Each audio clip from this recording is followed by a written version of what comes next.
cats, we're going to go through an RDL because they're just a hard exercise to do. Okay. And I see a lot of people struggling with them. And if you're going to do it, you might as well do it right. You know what I'm saying? So A for effort. Something is always better than nothing. And as you practice doing the same thing over and over, you know, like the 1,000, the hundreds, the 1,000, the 10,000 reps thing, like if you do something 10,000 times, you're going to be an expert at it, whatever. It really does take just practice, practice, practice. But there are a few cues that you can take into consideration that'll just help you get better faster. It is a hip hinge movement. The RDL is a hip hinge movement. So the movement is coming from here, not the knees, not like the back, not any of that. It's coming from shifting your hips back, like literally pushing your hips back, like you're trying to press them up against the wall behind you. And so you're getting a stretch here in your hamstring.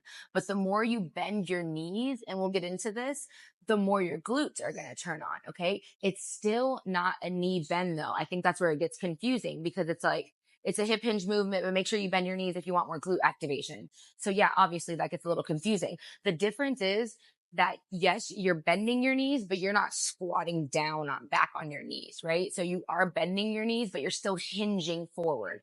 And that's the difference. Get yourself mentally ready to go. Cause honestly, the biggest problem that I see is people not setting themselves up. Like you just go to the bar or you go grab whatever weight you're using and then you just like start ripping it, you know? And then you're just like this.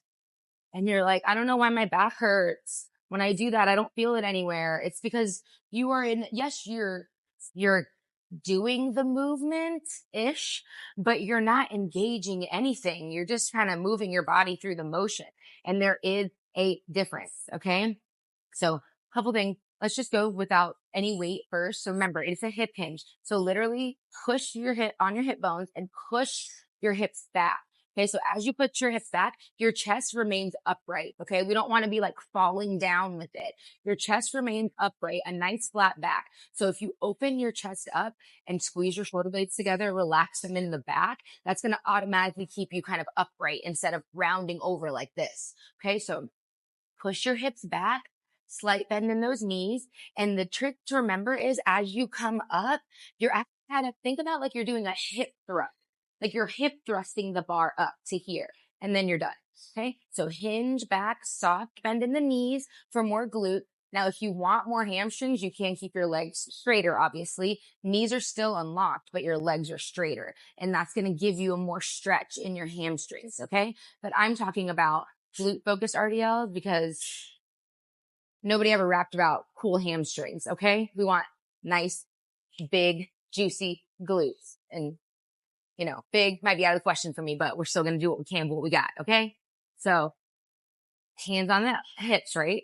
Shoot your hips back, bended knees. Now, once the bar gets to about the bottom of your shin or the weight, whatever it is you're using, you're going to hip thrust, things that you're hip thrusting the weight back up. Okay. Nice relaxed shoulders. We don't want them like way up here. Relax your shoulders. Okay. And then the bar should trace you or kettlebell. I keep saying bar, but kettlebell, dumbbell, I don't know, whatever you're using. Okay. It should trace you down. Okay. It should not be hanging way out in front of you. It should trace you all the way down your shins. And once you get to like the bottom of your kneecap, you're going to hip thrust it back up. Okay. Squeeze the tushy. And then again, bending the knees, shift back, squeeze the tushy. Okay. So I'm going to do it with a bar. It's the same thing though, but remember, position yourself first. Don't just start ripping it. What is the rush? You're already here. Okay. So relax the shoulders, put your shoulder blades in your pocket behind you. Okay. Brace the belly. Like if someone came to sucker punch me in the tummy, I'm locked and loaded, baby. Okay. It's tough. All right. So now from here, the bar is literally going to drag down my shin. My knees are bending with me. You see, that allowed my hips to push further back. And if my hips can push further back, my glutes can stretch further. Okay. So from here, once you get to about, like I said, the bottom of your knees, then you're going to think about hip thrusting the bar back up. And then we stop here. We don't need to like lift it way up. We don't need to go back here. We just stop. Okay. So 3, 4, bend, bend, bend. Got that. And pull. Okay. So I feel like that is the last thing. Definitely practice with a kettlebell first. It's easier, or a dumbbell or something, but you really want to get to the point where you are doing these big compound movements with a barbell. Okay. Because the barbell is going to allow you to load the weight much heavier than you can a kettlebell or dumbbells. And don't underestimate yourself. You know what I mean? Like a 30-pound kettlebell is great to start to practice the movement and stuff like that. But you're much stronger than a 30-pound kettlebell. Okay, baby girl. So stop playing yourself. I hope this was helpful. If you struggle with anything that I didn't really go over, let me know. But really the biggest problem that I see is people just grabbing the weight and then just like flopping over, like just, and then asking, why don't I feel this in my glutes or my butt? Why do I feel it in my back? Rewind the video. Okay. Bye.